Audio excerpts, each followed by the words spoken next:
Olá, boa noite a todos, a todas que estão aqui. Hoje é o nosso quinto encontro do livro Compaixão para Casais nesse grupo de estudo. Eu estou muito feliz de reunir tantas pessoas, a maioria, todas mulheres, né, agora, por enquanto, em busca de compreender como que a gente pode aplicar a compaixão no processo de casais e conosco mesmo, com as nossas parcerias. Tô muito feliz mesmo. Então, hoje a gente vai estudar os capítulos 9 e 10.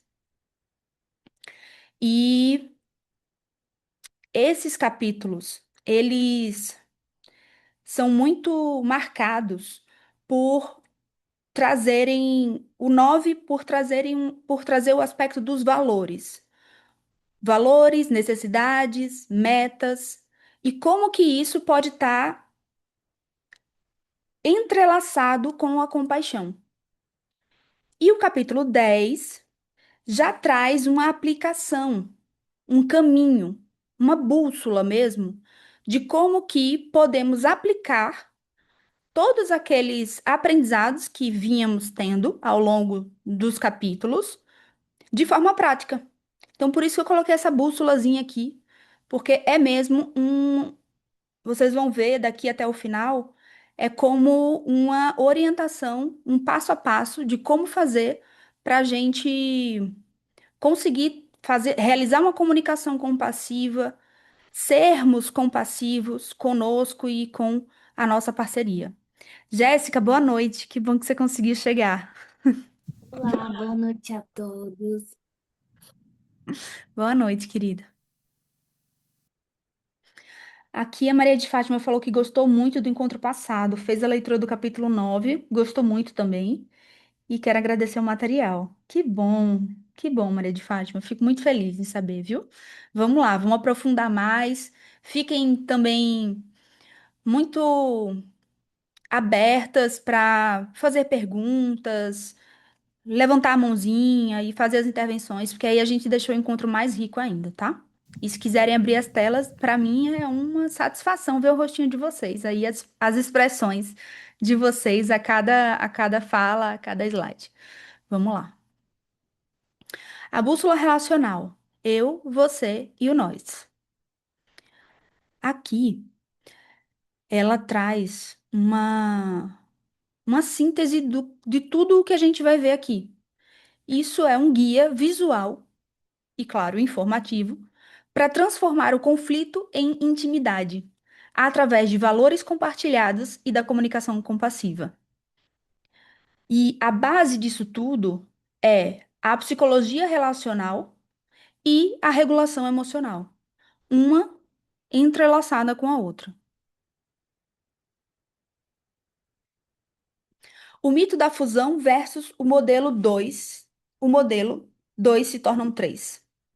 Então, classicamente, ou a gente poderia dizer tradicionalmente, a gente tem dentro dos modelos de percepção das relações de que as duas pessoas que formam o casal, né, vamos colocar aqui uma relação tradicional, né, de casal com duas parcerias, que essas pessoas se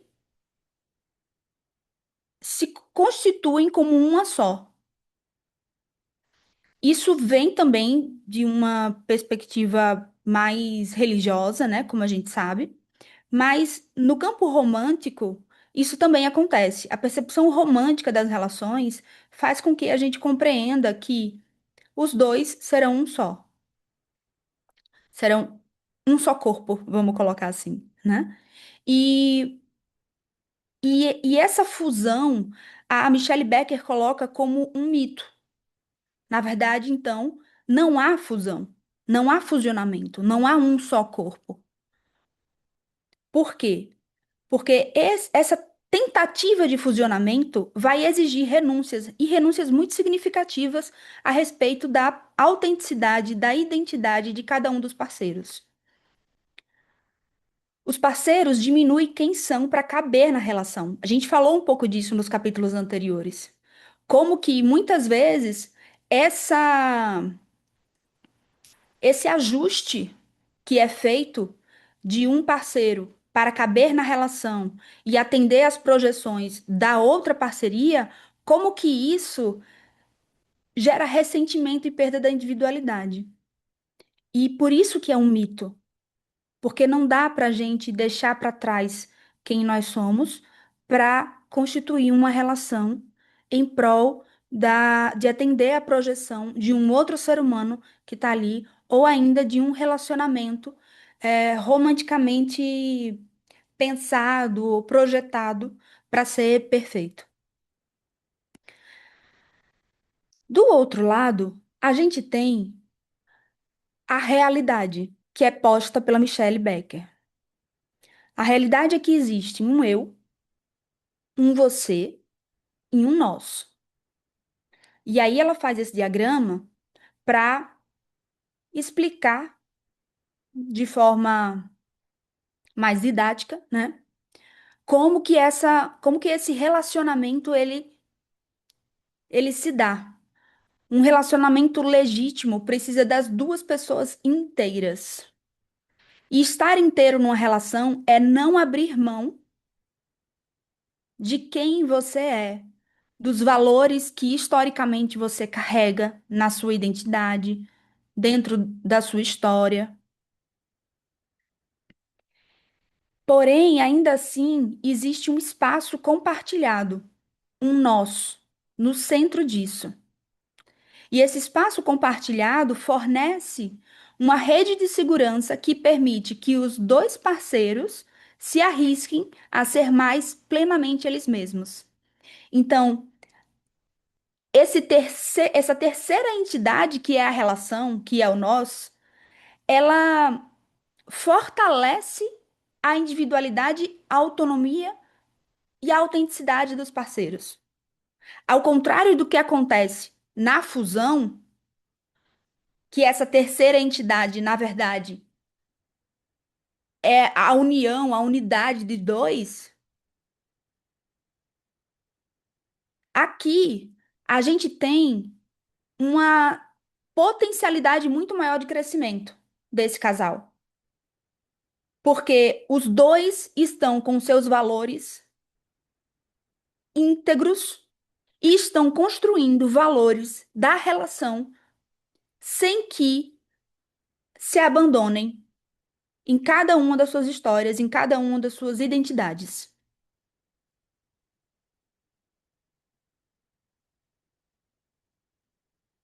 Agora, vamos ver o que realmente guia os comportamentos nas relações. Aqui, a Michelle Becker, ela traz necessidades, normas sociais, metas e valores.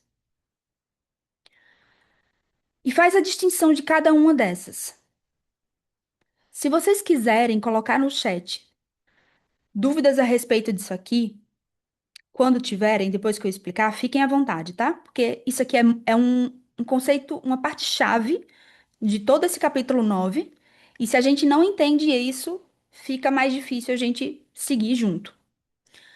Então, aqui ela traz: o que nos traz satisfação profunda ou infelicidade crônica depende quase que inteiramente do impacto das experiências em nossos valores. Não é tanto a experiência em si, não é tanto o problema em si que a gente enfrenta, mas sim o quanto que aquela experiência, aquele problema impactou os nossos valores mais profundos. Então, embora possamos ter metas, né, como viajar, conseguir um diploma, etc., o impacto nas metas não abala tanto a gente e nem traz, quando a gente atinge, uma satisfação tão profunda quando a gente está baseada, está ligada nos nossos valores. As necessidades, que é o começo de tudo isso, são necessidades, aqueles, vamos colocar assim, bens da vida, que são universais e que todos os seres humanos, nas relações que estabelecem, precisam, como uma base fundamental humana, as necessidades, por exemplo, de segurança, de conexão, vínculo, comida, pertencimento, amor, limites. Todos nós, como seres humanos, precisamos disso. Essas são as nossas necessidades.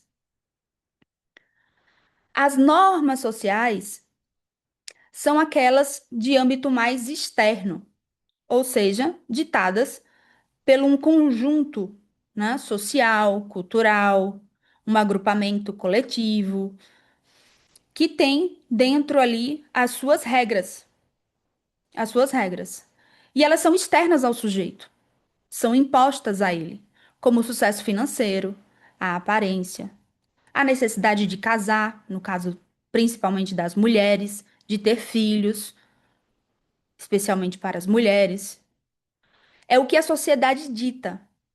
Perseguir essas normas sociais de forma cega pode levar ao abandono de si mesmo.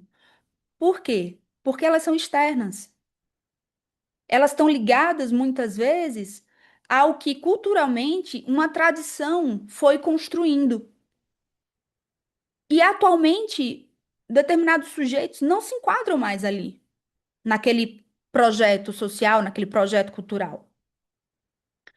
Então, por isso que perseguir cegamente as normas sociais pode nos levar ao abandono. E eu vou dizer mais: perseguir as normas sociais cegamente pode fazer com que nós não consigamos atender às nossas necessidades emocionais. E às vezes até materiais. Quando a gente vê, por exemplo, num determinado agrupamento social, que ser rico, ou numa família, por exemplo, que eu já vi particularmente, numa família há uma norma de que se você for muito rico, você vai ser pedante. E a cultura daquela família é dificultar ou criticar aquela pessoa que quer se destacar na vida. Essa norma social familiar vai estar indo de encontro a uma necessidade daquele sujeito, que é essa de avançar financeiramente na vida. Então veja que nesse exemplo simples, normas sociais e necessidades podem estar em confronto. Agora vamos para as metas.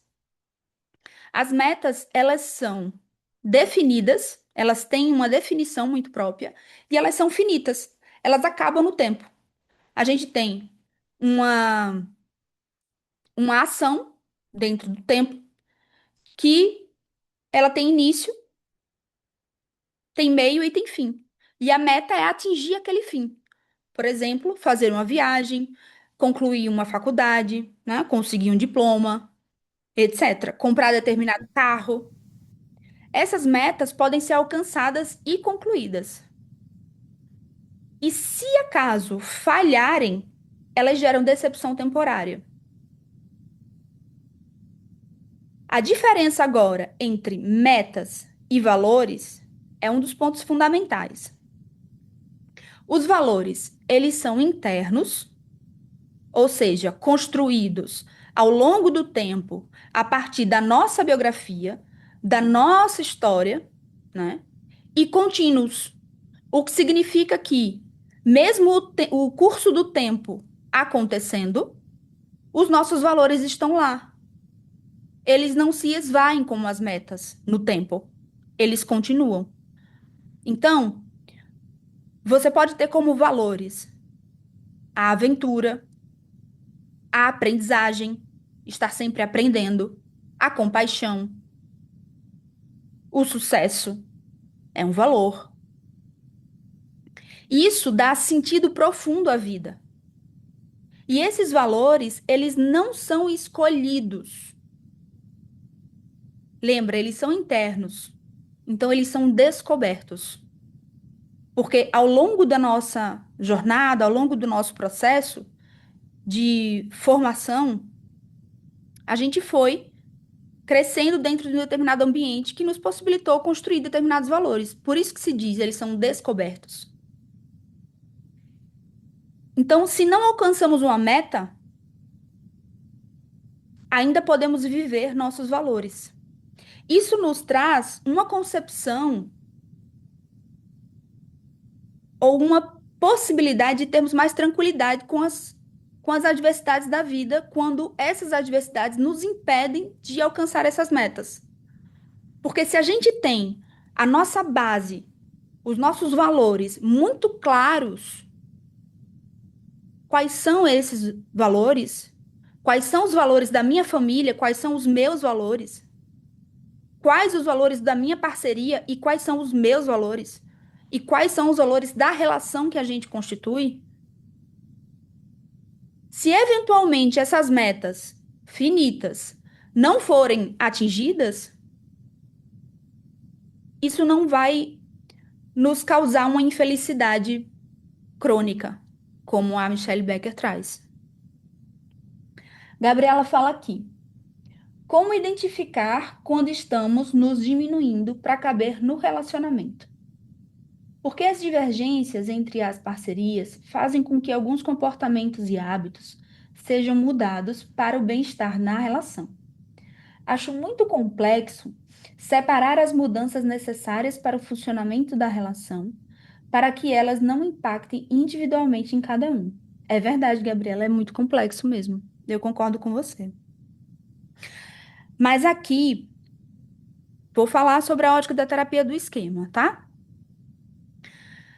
Quando a pessoa tem esquemas relacionados a o autossacrifício, a subjugação, o abandono, a defectividade. E esses esquemas, eles se constelam, eles se apresentam na relação de casal, é quando a gente sabe que nessa interação, um com o outro, há ativação do sistema nervoso de forma disfuncional.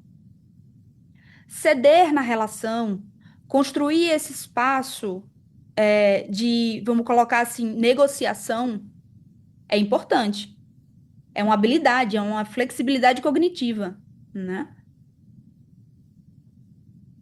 Porém, o ponto que a Michelle Becker está apontando aqui é quando essa flexibilidade ela é exagerada, ao ponto de você perder os seus próprios limites, de quem você é, dos seus valores mais importantes, e daquilo ali ir causando pensamentos disfuncionais, insatisfações na relação, ressentimentos em relação ao outro.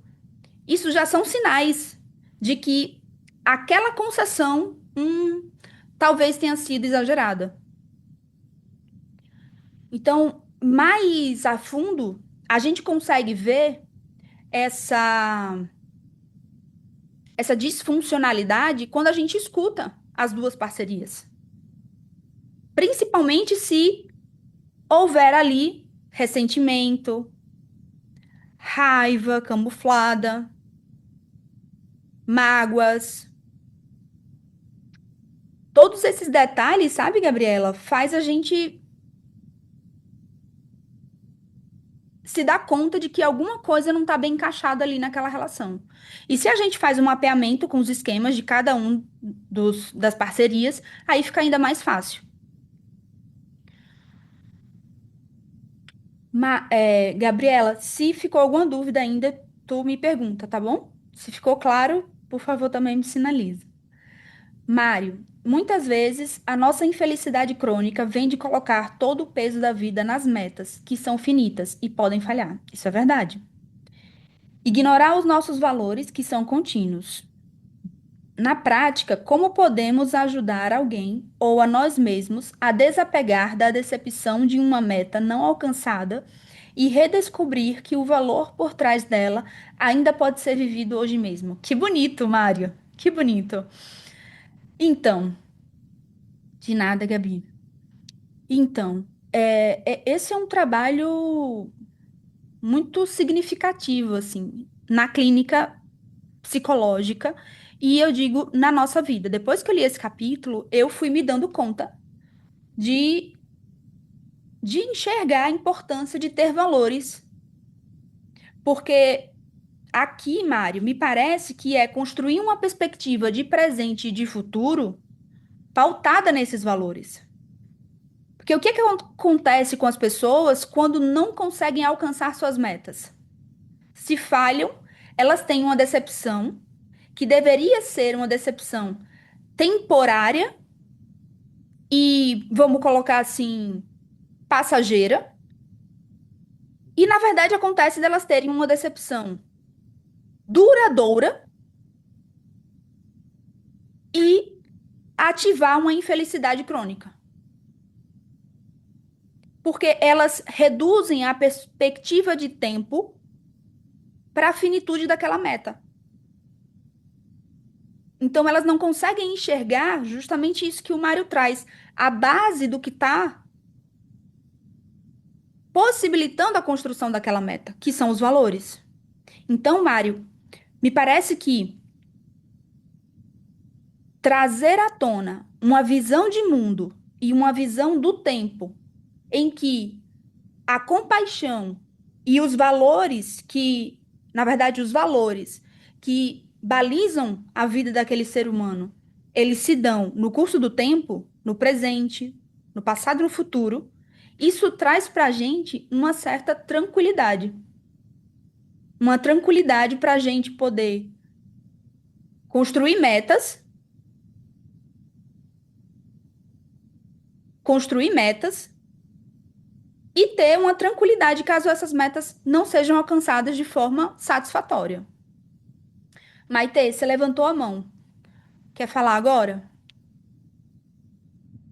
Pode ser, era mais para interagir com o que a Gabriela e o Mário falaram também. Uhum, Eu achei muito legal, porque, querendo ou não, traz muito isso que você está trazendo sobre o texto, né?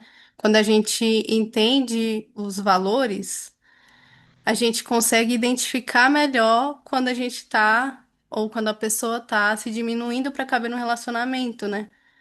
uhum, Quando você, pelo que eu entendi, né? Não sei. Aí você me corrige se foi isso mesmo. Mas quando a gente entende o valor, e aí eles falam sobre aqueles valores sub. Esqueci agora. Mas os valores mais profundos, né? uhum. Que a gente descobre também observando as necessidades, as metas, né? A gente Perfeito. chega nesses valores, a gente consegue entender mais, assim, fazer esse caminho do sentido. E aí, quando o Mário falou sobre essa questão, né, das metas, tem até um exemplo, quando eles colocam isso lá no texto, que ele coloca um exemplo de uma pessoa que, por alguma razão, assim, o valor dele é o estudo, né? Uhum, E por alguma razão ele está no processo da meta dele, né, de fazer a faculdade e teve uma dificuldade financeira e teve que parar esse processo da faculdade. Mas o valor dele está no aprendizado. Então, se ele consegue ler um livro, assistir coisa no YouTube, ele está alimentando isso que sustenta, né? Que são os valores. Então, acho perfeito. que achei bem interessante isso também. Quando você falou que mudou a sua visão e até a forma como você via, eu também senti dessa forma, né? Essa importância, assim, do autoconhecimento mesmo, né? Em relação aos valores. Isso. Que bom, Maitê. Muito obrigada. Muito, muito preciosa a tua fala. E a Nara até fala assim: comportamento precisa contemplar valores. Aqui a Nara fechou, porque é exatamente isso.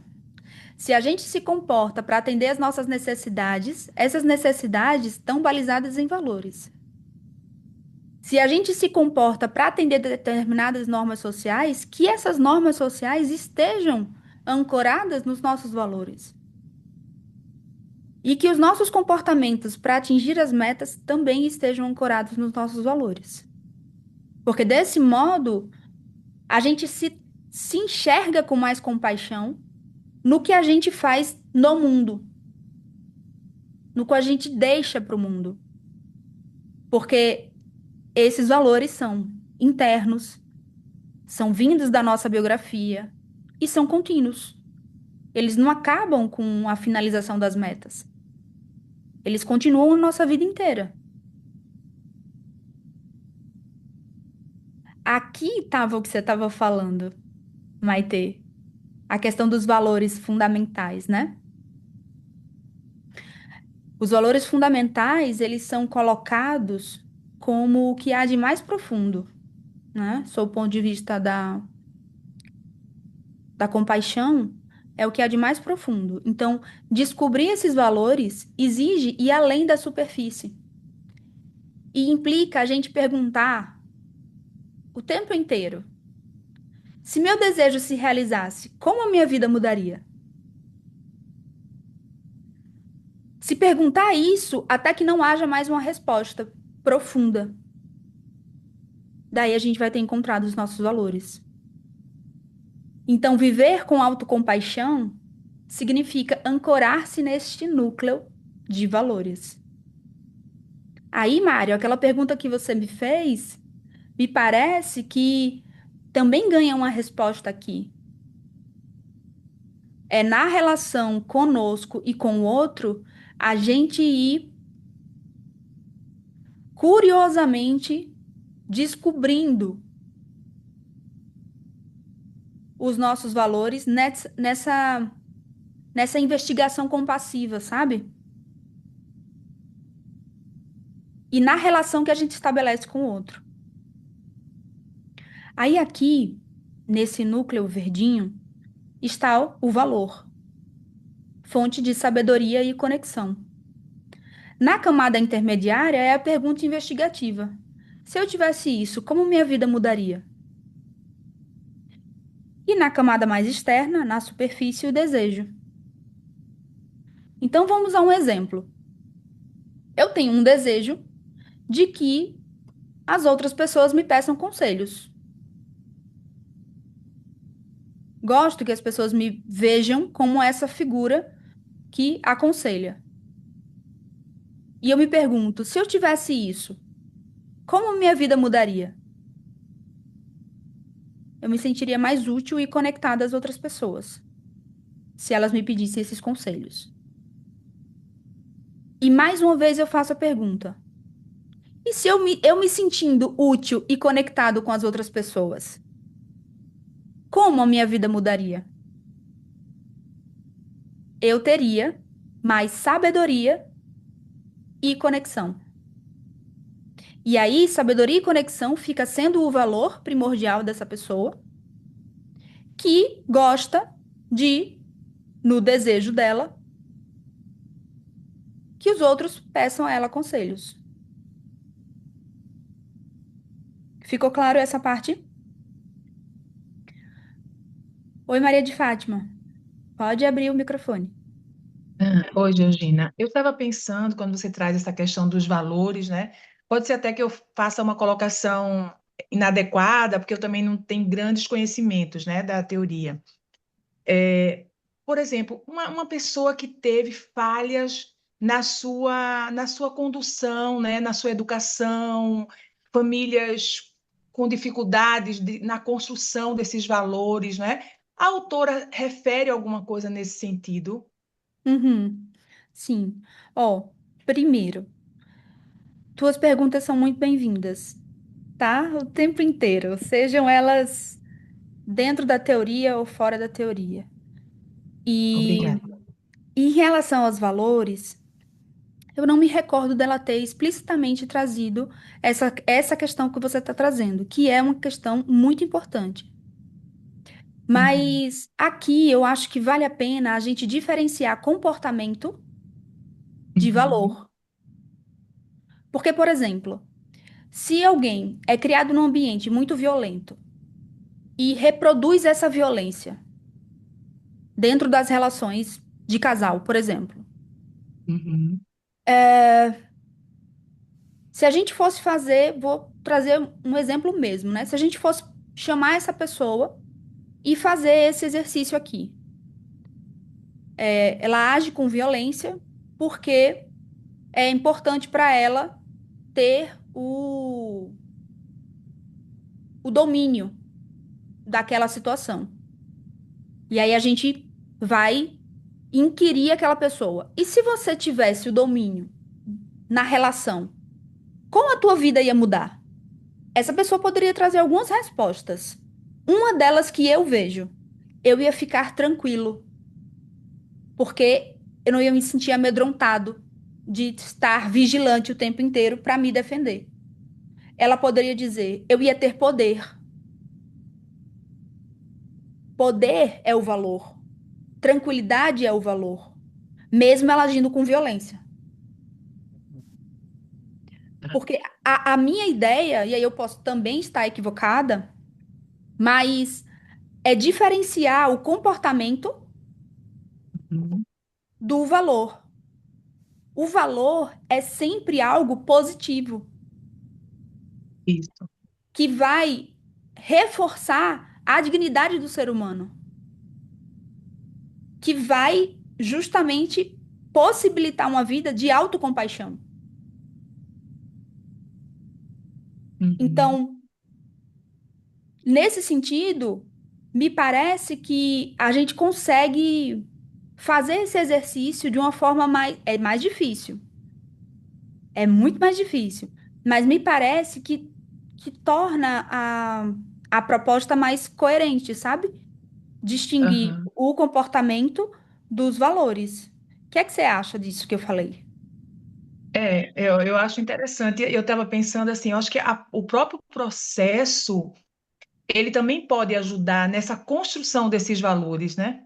Perfeito, perfeito, Né? perfeito, Porque a própria perfeito. pessoa pode, a partir do momento que avalia o seu comportamento, enxerga, ela pode descobrir, né, se aquilo foi bom ou ruim, e se aquilo, o que que aquilo deu, acrescentou para ela ou não, né? E nesse meio ela descobrir valores que, inclusive, que impediriam até um comportamento ruim, né? Exato, Aí você vê exato. como o processo terapêutico é uma coisa assim, é um momento espetacular, porque o que se pode fazer dentro de um processo terapêutico, né? É, Porque eu exatamente. estava pensando realmente porque a gente tem realmente problemas hoje, na atualidade principalmente, em relação a valores, né? Uhum, muitos a Na gente não educação, sabe, né? na ausência da família, né? E aí, Sim, como é que esse sujeito vai crescer? Baseado em quê, né? Às vezes os sim, pais nem estão em casa para, né, poder oferecer aos filhos essas sim, reflexões e ajudá-los nessa construção desses valores, né? sim. E, e é isso, assim, mas é muito interessante. Obrigada. Eu acho que De vamos nada. continuar discutindo. Muito grata. Vamos lá. Desvendando o mapa do outro. Aqui a gente vai ter como encontrar esses valores em relação às outras pessoas, né? A gente tá em relação, seja na clínica, seja com as nossas parcerias, e a Michelle Becker traz caminhos, meios pelos quais a gente consegue identificar os valores da outra pessoa. Pode ser por discussão, ou seja, com perguntas abertas sobre os valores da pessoa, e a partir de uma escuta sem julgamento, de modo que você possa alcançar a perspectiva da parceria e entendê-la. A bússola aqui de orientação são perguntas como: se você pudesse fazer qualquer coisa agora, o que você faria? No final da vida, do que você teria mais orgulho? Essas perguntas podem fazer com que a outra parte vá aos poucos se dando conta dos seus valores e você conhecendo esses valores. Um outro método, vamos colocar assim, para desvendar o mapa valorativo da parceria é a observação. Quando você não tem a chance de conversar com seu parceiro, de dialogar com ele de forma mais aberta, de forma mais translúcida, né, sobre os valores que ele tem, a observação é esse método. E aqui você vai identificar onde que a parceria vai alocar o tempo dela. Na verdade, onde a energia daquela pessoa está alocada. Não é só o que se faz por obrigação, mas é a intenção, a energia que a pessoa faz determinada coisa. A gente pode ter duas pessoas fazendo trabalho voluntário. A alocação do tempo é a mesma. 1 hora de trabalho voluntário por semana. Mas um tá ali por obrigação, porque a companheira vai e ele vai. E a outra pessoa tá ali porque a compaixão é um valor fundamental para ela. Então a intenção dela é diferente. Aqui a gente vai ter o funcionamento como um barômetro. Quando a tua parceria vai para uma reunião de família, ela volta exausta ou iluminada, energizada? Uma vida familiar com rotina faz com que ela se sinta em paz ou que ela se sinta com muito tédio? Observando isso, a gente vai perceber o que genuinamente faz aquela pessoa sorrir e o que genuinamente faz aquela pessoa se exaurir emocionalmente, energeticamente. E por fim, a Michelle Becker traz uma compreensão que me parece muito significativa, que é a ideia de que a verdadeira base para a intimidade não é concordar com tudo. Você não precisa ter os mesmos valores da sua parceria, mas você precisa saber exatamente o que torna a vida significativa para outra pessoa. Porque você vai saber reconhecer quais são os valores que ela carrega. O que é que a deixa genuinamente feliz? E o que a deixa profundamente insatisfeita. Só que isso só é possível naquele modelo lá de relação que a gente viu no começo, que é a construção de um nós, de uma terceira entidade dentro da relação. Aqui o Mário fala assim: muitas vezes as pessoas que amamos não sabem nomear o que valorizam ou têm dificuldade com perguntas abertas. É verdade. Nesses casos, como podemos confiar no que enxergamos através da observação, da energia deles, o barômetro, sem cair na armadilha de projetar os nossos próprios desejos ou interpretações sobre o que achamos que os faz sorrir? Mário, que pergunta maravilhosa essa tua, viu? Sensacional, sensacional, sensacional. Eu fiquei aqui explicando e fiquei com a mesma pergunta que você está me fazendo. Mas lendo a sua pergunta agora, me parece, sabe, Mário, que tem um elemento aí que é a repetição, a repetição de determinados comportamentos vai reforçar uma perspectiva X ou Y, que mesmo que eu tenha uma lente deturpada, o resultado sempre vai dar igual.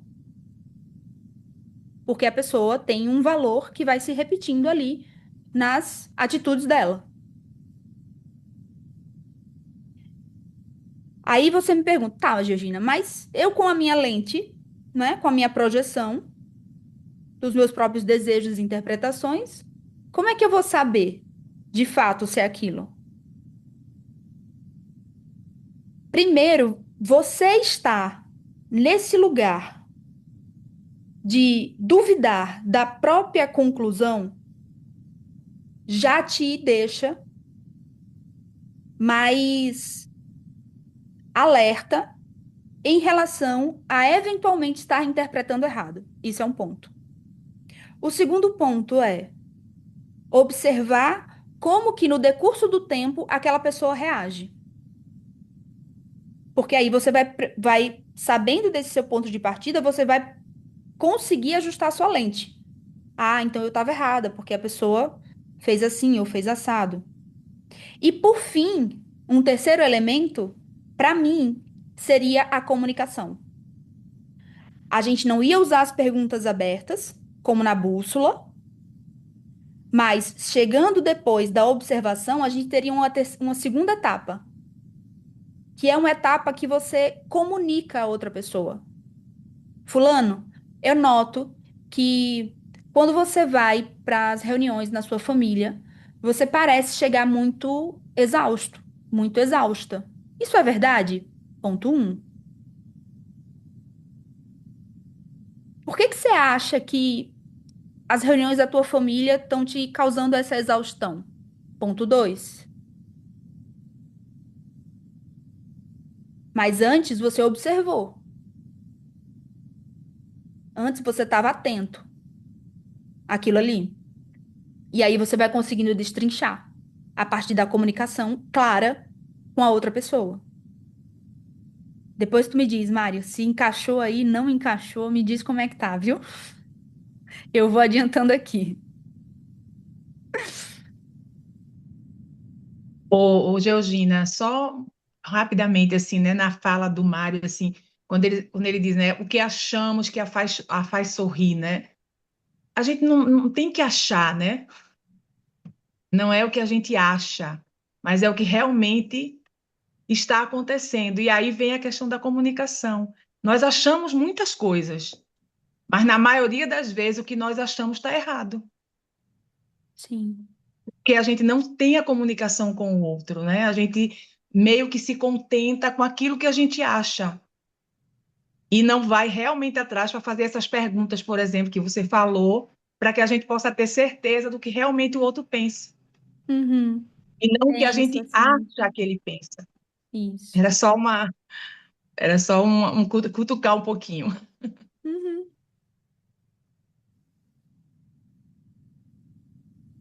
Então vamos lá. O nós, transformando diferenças em força relacional. Aqui a gente tem aquele mesmo diagrama, certo?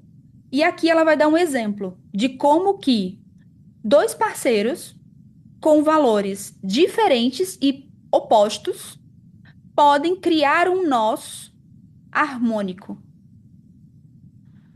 Um parceiro, parceiro A, tem a vontade de, ou o valor de liberdade e autonomia. Então, aqui, por exemplo, tem uma das situações aqui no livro que é falado, a pessoa quer empreender, quer ser um empreendedor, quer sair da CLT, quer ganhar seu dinheiro na numa empresa que ela quer montar. Só que a parceria B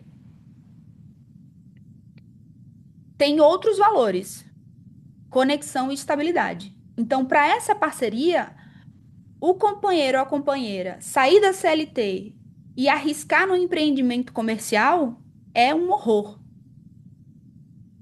Um outro exemplo, parceiro A, que tem o valor da liberdade e da autonomia, adora aventura.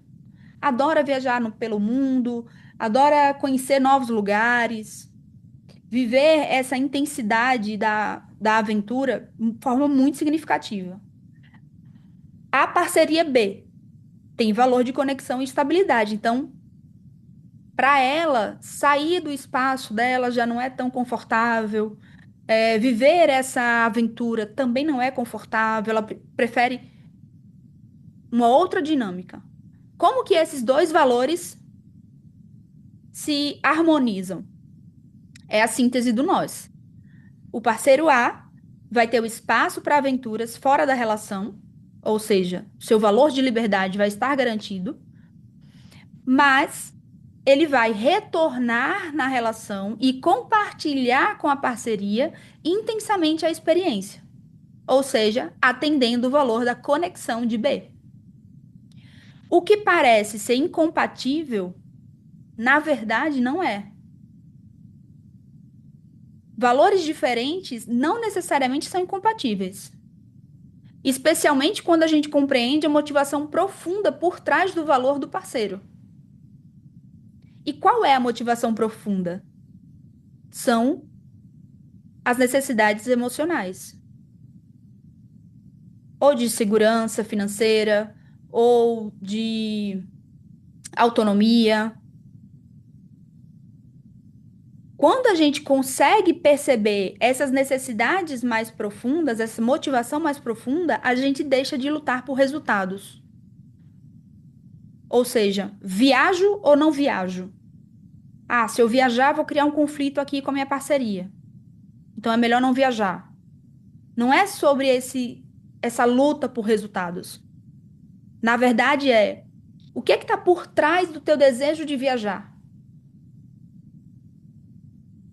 E aí fazer com que a outra parceria também tenha olhos e ouvidos para ver e escutar essas motivações profundas por trás do valor do outro parceiro. O relacionamento precisa de seu próprio roteiro de cuidados, nutrido pelos valores sobrepostos que trazem faísca e vida à relação. Até aqui, estamos juntos, todos na mesma página? Alguma dúvida? Alguma questão? Ok. Por que fórmulas de comunicação falham? Isso aqui eu achei sensacional. A gente tem grandes nomes da comunicação, né? Da comunicação compassiva, da comunicação não violenta, da DBT, como a Jéssica explicou numa outra reunião da gente. Mas qual que é o ponto fundamental para que uma comunicação funcione? É a gente estar conectado no sistema de cuidado. Porque no sistema de cuidado, a gente vai ter a verdadeira comunicação acontecendo.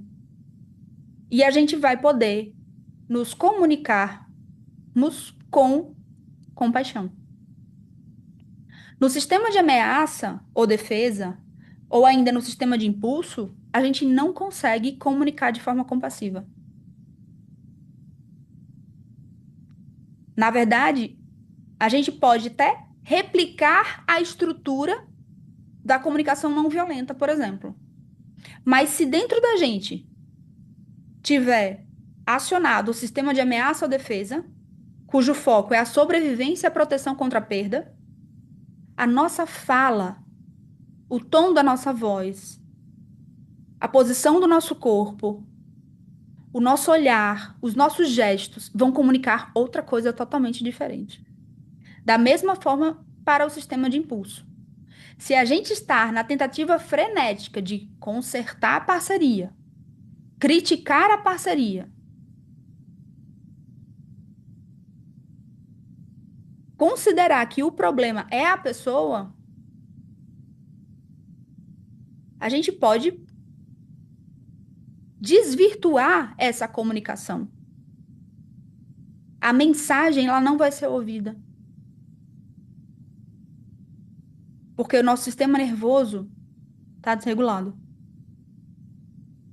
É isso que é o mais importante dessa proposta que a Michelle Becker está trazendo. Porque ela está apontando para o seguinte: não adianta vocês aprenderem comunicação não violenta se vocês não dão conta de regular o próprio sistema nervoso de vocês. Não adianta ir ao encontro da parceria com uma fórmula muito bem feita e muito bem arquitetada se vocês não sabem regular o sistema nervoso de vocês para acessar o sistema de cuidado. Numa discussão, o sistema de ameaça vai ser ativado. Mas a gente não pode deixar que isso transborde, muito menos que chegue no sistema de impulso. A ideia que a Michelle Becker está trazendo é: se regula primeiro. Aciona o sistema de cuidado primeiro em você, depois no outro. E por que que ela está dizendo isso? Porque grande parte da comunicação ocorre além das palavras. O que transmitimos tem mais a ver com o nosso estado interno do que com o nosso vocabulário. E o outro sente. Vocês poderiam sentir se eu estivesse aqui muito nervosa. O meu tom de voz ia ser outro. A concatenação das minhas ideias ia ser outra. O volume da minha voz ia ser outro. Então, mesmo eu trazendo palavras muito acertadas, tem algo por trás que conecta a mim e a vocês. Isso se chama neurocepção. É vocês se darem conta de como que eu tô. E eu dar conta como vocês estão quando vocês falam. Por mecanismos que estão além das palavras. É isso que a Michelle Becker está trazendo aqui pra gente. O diagnóstico da falha na comunicação. O que é que acontece quando essa comunicação falha? Quando o sistema ativo é de ameaça, de impulso, seja no modo crítica, seja no modo consertar, o que é que acontece com o nosso corpo? E o que é que o nosso tom de voz realmente comunica? Por exemplo, quando o sistema ativo é o de ameaça, no modo de luta, quem nos escuta vai entender: a culpa é sua. Isso vai gerar repulsa e ataque imediato da parceria. Ou seja, vai acionar o sistema de ameaça da outra parte. Se o sistema de impulso está ativado no modo de crítica, o que é que a outra pessoa vai entender? Que há algo de errado com ela. Isso não é nada compassivo. E a gente faz isso muito. Porque, claro, fizeram conosco. E a gente aprendeu a isso. No modo impulso, consertar, a gente está comunicando ao outro que ele é quebrado. Que ele está quebrado e que ele é incapaz. E isso também não é nada compassivo. No entanto, muitas vezes nos disseram que estávamos quebrados ou que éramos incapazes.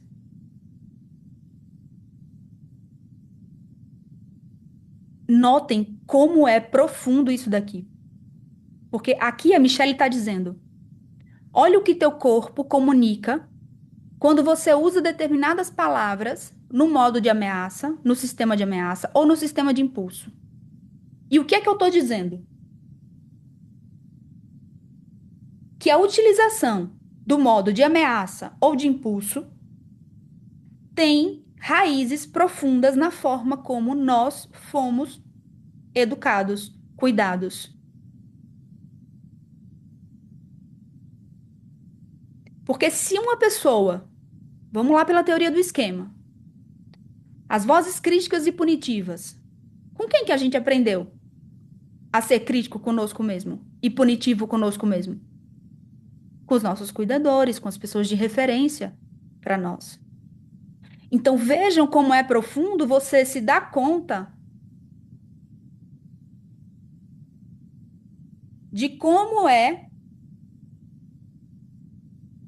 ter o valor da compaixão fincado no teu coração. Porque você vai precisar revisitar aspectos profundos da tua vida. Do que você aprendeu como certo. O verdadeiro problema quase nunca é o problema. A louça suja, o atraso. as roupas em cima da cama, a toalha molhada, não fazer a feira, esquecer a tampa do banheiro aberta. O problema é não nos lembrarmos de passar para o sistema de cuidado quando estamos angustiados. Sem o sistema de cuidado ativo, qualquer fórmula gera apenas mais distância. Essa é a síntese do que Michelle Becker está trazendo aqui para gente.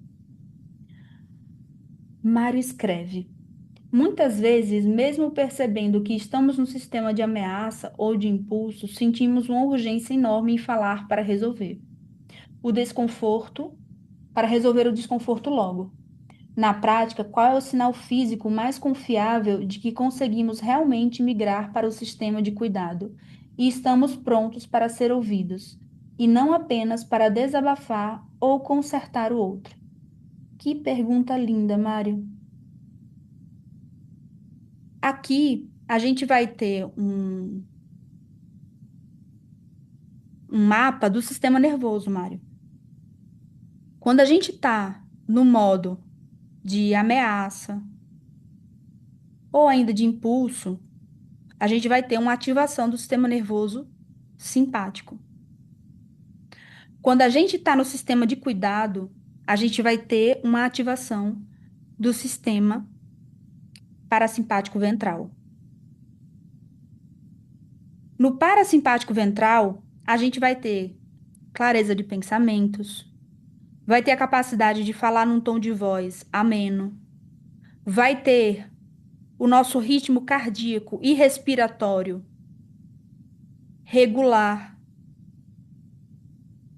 A gente não vai sentir calor ou frio no nosso corpo, principalmente nas extremidades, ou seja, a gente não vai estar nem com medo nem com raiva. A gente vai estar regulado. A gente vai conseguir olhar nos olhos da pessoa. A gente vai ser capaz de fazer conexão. Tudo isso são sinais de que, ok, muito bem, cheguei no meu lugar de compaixão. No meu sistema de cuidado está ativo, certo? Essas são algumas pistas. E o que que é mais importante disso tudo? É mais do que saber esses sinais, essa legenda é super importante. Mas é você estar no seu corpo quando isso tudo acontecer. É ter presença no seu corpo, atenção plena no seu corpo. Para você identificar, tô com um sistema de ameaça ativo, tô com um sistema de impulso ativo, tô com um sistema de cuidado ativo agora. Porque você tem atenção plena aqui e agora no que está acontecendo dentro do seu corpo, dentro da sua mente. Certo? Ficou claro, Maio? Vamos lá. O espectro da conexão, da reatividade à compaixão. Isso aqui é o estágio que a gente passa. Desde o contágio emocional, em que um absorve a dor do outro, essas duas esferas aqui, uma brigando com a outra. E aqui a raiva é um exemplo maravilhoso, né? Porque o contágio emocional com a raiva é dois palitos, não é assim? Se o parceiro está com raiva, você fica com raiva. E o sistema nervoso opera numa reatividade em cadeia. O seu sistema nervoso e o sistema nervoso da parceria. E é o que acontece a partir daí a escalada emocional, que é começar uma discussão num tom de voz e terminar essa discussão num tom de voz muito mais alto. Porque é uma reatividade em cadeia. O contágio emocional faz isso. Aqui a gente tem o quê? Sistema de ameaça e impulso ativados. Isso é super perigoso. Mas, quando você se dá conta disso, a carga emocional já diminui. É certo que nem sempre a gente vai conseguir fazer isso, hein? Mas a gente precisa continuar tentando. Lembrem lá do começo do nosso estudo. O que a Michelle Becker falou? Ela disse: a compaixão é uma escolha. É uma habilidade que você escolhe desenvolver. Então é árduo o processo. Não é fácil. Mas se você escolhe, se você percebe a importância de ter isso como um valor, então caminha em direção a isso. O segundo estágio é a empatia. Nesse estágio de empatia, você pausa. A gente vai ver algumas técnicas. Você respira. Você percebe seu corpo. Aqui, o contágio emocional, ele praticamente, para a raiva, ele não acontece. Por quê? Porque você se dá conta de que tem um eu separado, um eu observador, se dando conta do que está acontecendo ali dentro. A explosão de raiva, a vontade de falar de forma mais impulsiva, a temperatura do corpo que já se aquece. E você também tem espaço nesse lugar de empatia e de pausa para enxergar o outro. Você sente e entende a tristeza do outro. E você cria espaço dentro de você para responder. Esse ponto do espectro empatia, a gente vai destrinchar ele em várias técnicas. O stop, o love, são técnicas que vocês vão usar. E os 4 Cs da comunicação compassiva. Agora a compaixão. Empatia mais amor. Entender a dor do outro e ativamente importar-se com seu bem-estar. É o amortecedor que evita o esgotamento. E aqui a gente tem uma imagem muito clara de como que funciona esse amortecedor. A bolinha, essa esfera é o conflito ou o problema, e aqui o amortecedor é a compaixão. Com cuidado e amor, essa estrutura relacional não se quebra. Mas sem isso, o relacionamento fica todo rachado.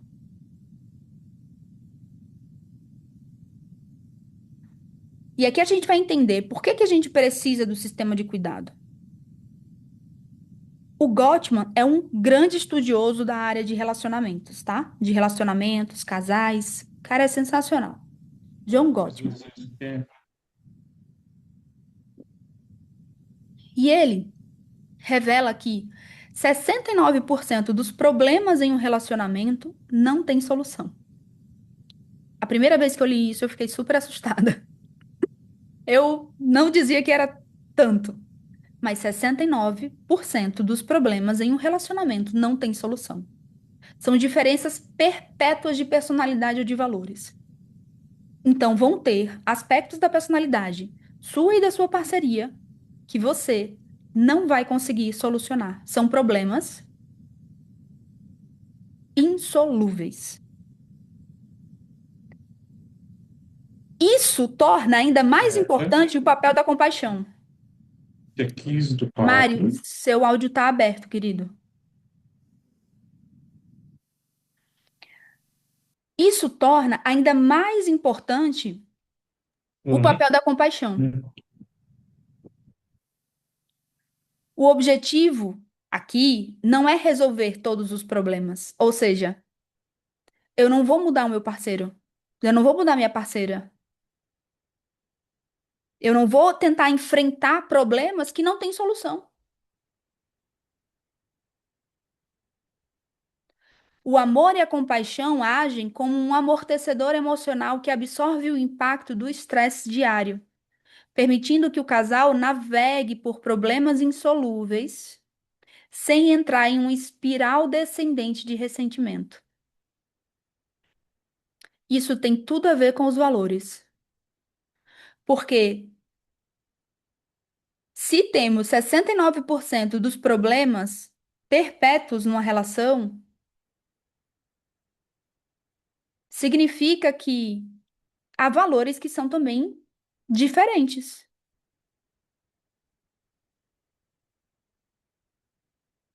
Mas o ponto não está em resolver esses problemas ou diminuir o percentual disso. Está em treinar a nossa habilidade para poder navegar nesses problemas que são insolúveis, sem que isso nos mova para uma espiral de ressentimento.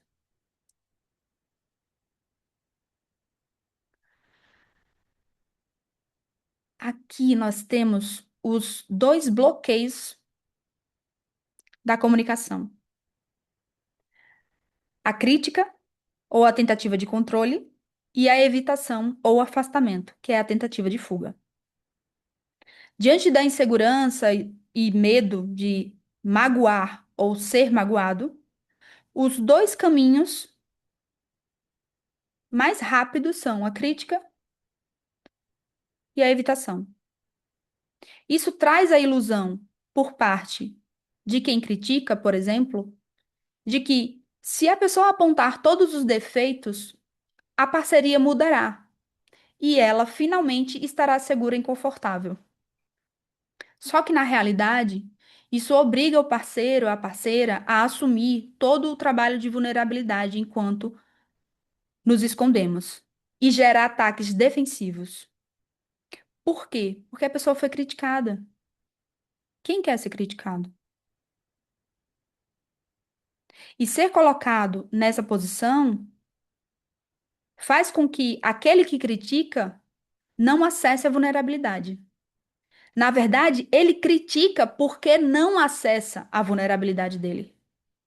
Porque se acessasse, não faria isso. O modo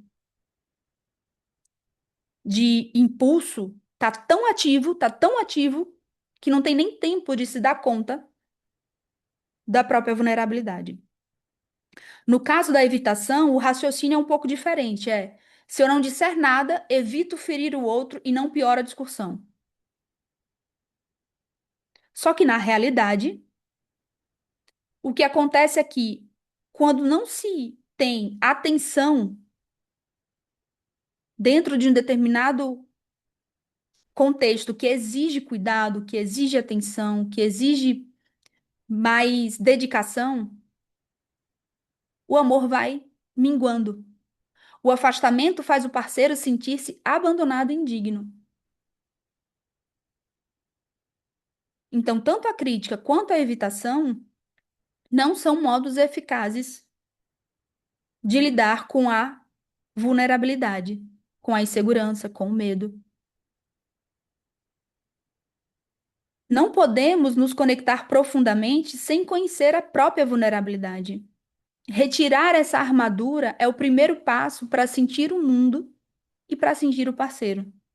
E eu diria, para sentir a si, para sentir o parceiro e para sentir o mundo.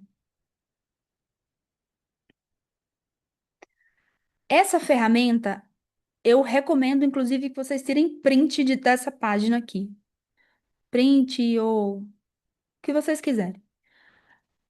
Porque aqui vocês vão ter um framework, uma lista de letras com referenciais sobre o significado delas, para que você consiga se regular. Isso aqui é como se fosse o pré-requisito. Não dá para você ir ao encontro do outro, se comunicar com o outro, sem ter feito o stop. O stop é pré-requisito obrigatório para a comunicação. O que é que significa S? De stop. Pare. Interrompa a reatividade agora. Abandone a narrativa que está rolando na sua mente, os pensamentos, e faça uma pausa física para criar espaço. Uma pausa física implica Distância, tempo. Preciso de um tempo agora. Preciso de 10 minutos para me regular. Daqui a pouco eu volto a conversar com você. Não consigo continuar a nossa conversa agora. Tô sentindo muita raiva, tô muito triste nesse momento, não consigo continuar a conversa. Preciso voltar daqui a 20 minutos. Stop. Esse é o stop. Take a breath. Respire. Ancore sua consciência no corpo. Você pode usar a respiração. Você pode usar os seus pés. Você pode usar toques no seu corpo para ancorar essa energia. Enquanto você faz isso, você deixa os julgamentos em segundo plano para ampliar o que a gente chama de grounding, que é esse senso de aterramento. Isso vai fazer com que você estabilize a sua fisiologia. Aqui, Mário, seu corpo já vai estar dando sinais de que você vai estar no sistema de cuidado. Vai estar chegando no sistema de cuidado, porque a sua fisiologia vai estar estabilizada. O O, observe. Note os pensamentos, as emoções, as tensões físicas, mas apenas observe. Não tente alterá-los. Pergunte-se: do que eu preciso agora? Aqui você vai atender às suas próprias necessidades.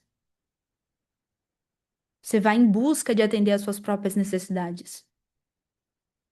E aí no P você prossegue. Atenda à sua própria necessidade primeiro. Por exemplo, tô com muita raiva. O que é que eu preciso? Preciso me regular. Então eu vou pegar pedras de gelo, eu vou tomar um banho gelado. Tô muito triste. Como é que eu vou fazer para poder continuar essa conversa com essa pessoa? Vou primeiro me regular. Então eu vou precisar talvez botar meias, talvez abraçar uma almofada, talvez ligar para uma amiga, para depois conversar com a pessoa. Esse é o stop, ok? Exatamente, é o acrônimo da DBT. A Jéssica, quando explicou num dos nossos encontros, ela falou exatamente isso. DBT também utiliza o stop. Aqui a gente tem outra proposta, que é o Love. Essa ferramenta, ela serve para que a gente, tendo feito o stop, o eu, a gente aplique o Love em relação a outra pessoa. Aqui, a gente nem no Love, a gente nem vai para o contato ainda, viu? A gente tá sozinho aplicando o Love.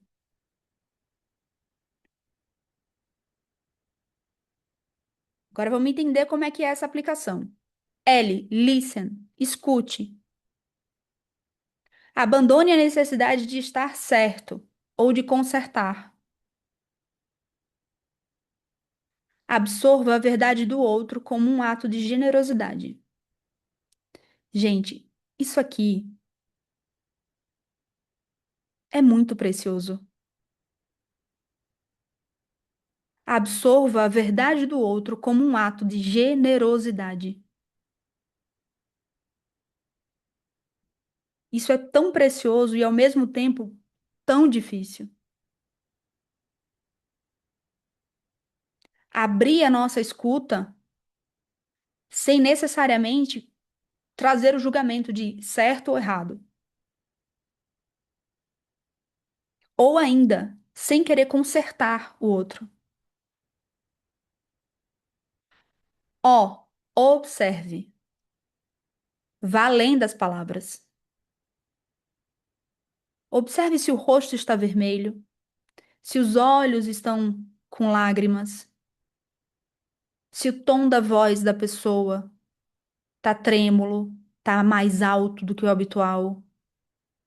Reconheça a dor e o desejo humano universal de ser feliz e evitar o sofrimento. Isso é, mais uma vez, é a palavra que me vem. Precioso. Isso é precioso. V. Valores. Faça uma pausa e ancore-se nos seus valores relacionais. Lembre-se, esta é a pessoa que eu amo e quero que ela se sinta segura. Você também pode lembrar, eu tenho como valores a verdade, a sinceridade. Eu tenho como valor a felicidade de todos os seres. Eu tenho como valor me colocar na relação de forma segura e amorosa. Ancore seus valores. Valores relacionais. Expresse. Haja com sabedoria. Pode ser dizer o que precisa ser dito, ou seja, impor um limite saudável, ou simplesmente oferecer um abraço, afirmando o quanto o parceiro é importante. Até aqui, a gente vê costas fortes e frente suave.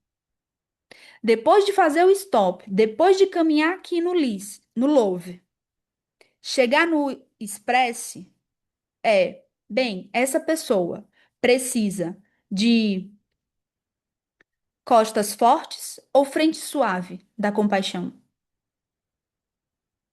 e agir. Só que no love, o convite é expresse você com você mesmo. Escreva, fale para o espelho.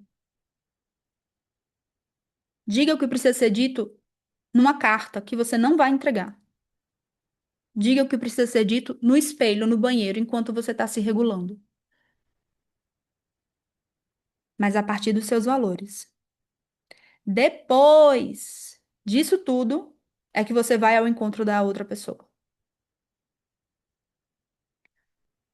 Samela, não sei te dizer se o Love também é ferramenta da DBT.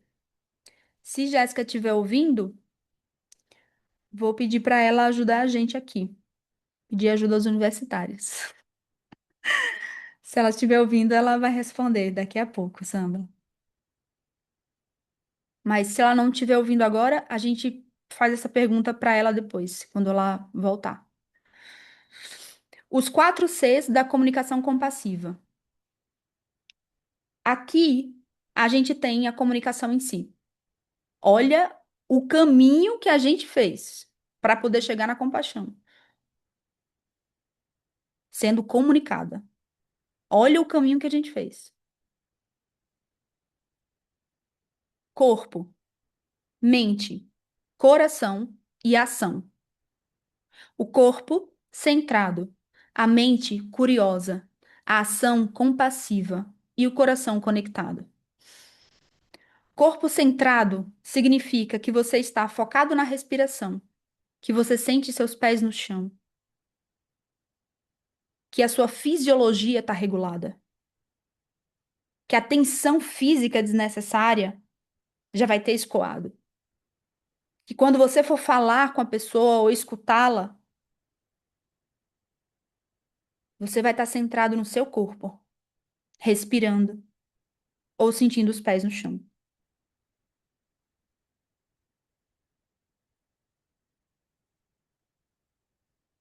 Coração, conectado.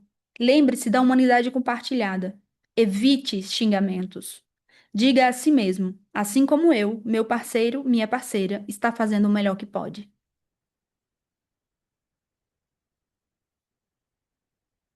Coração conectado com a humanidade compartilhada.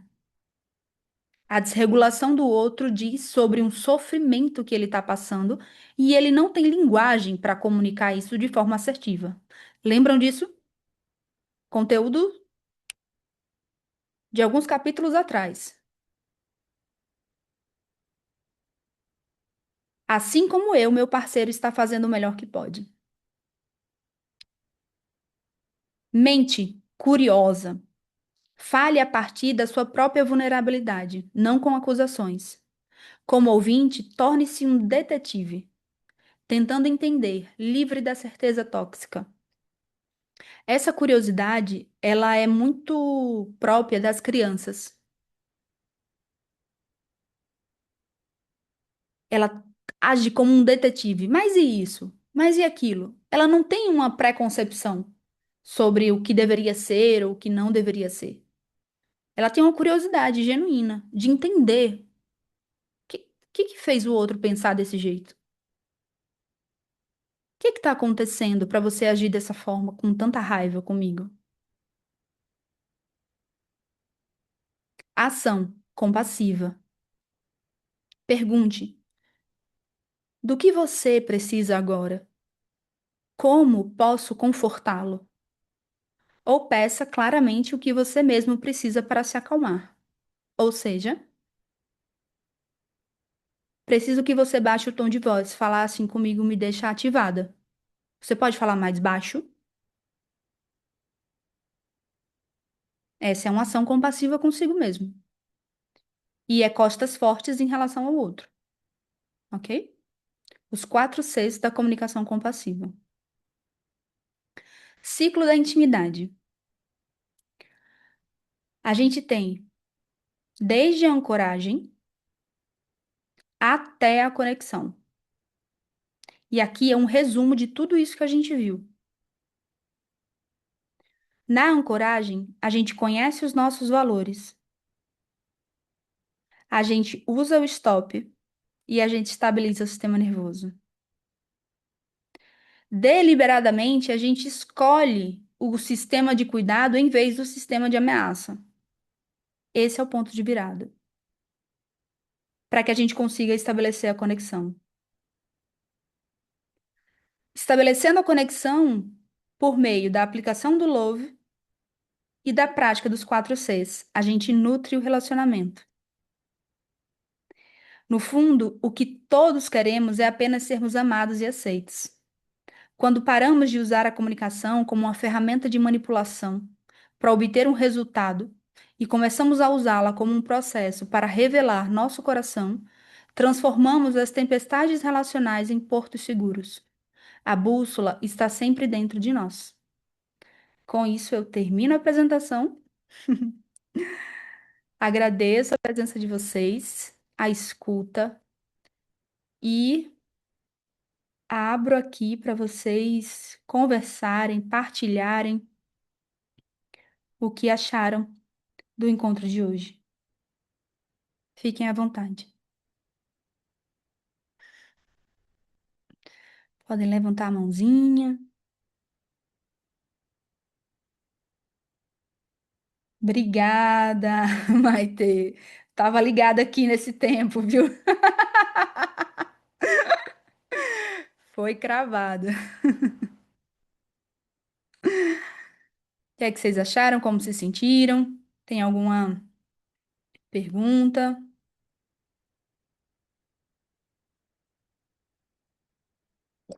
A propósito, a Jéssica respondeu aqui no chat. Ela disse que ainda não viu no livro da DBT a ferramenta Love, mas disse que vai verificar depois. A Samela falou: perfeito esse livro, as aulas. Qual será o próximo livro? Boa, Samela, boa. A gente ainda não sabe, mas a gente vai colocar lá no grupo para a gente definir. Muito bom, gente. Uma satisfação ter vocês aqui. Se tiver alguma dúvida também fora daqui, obrigada, Carol. Obrigada, Carol. Obrigada. Então, boa noite, bom descanso. Até a próxima. Um beijo grande. Obrigada pela presença de cada uma de vocês. até terça-feira que vem. Um beijinho. Tchau.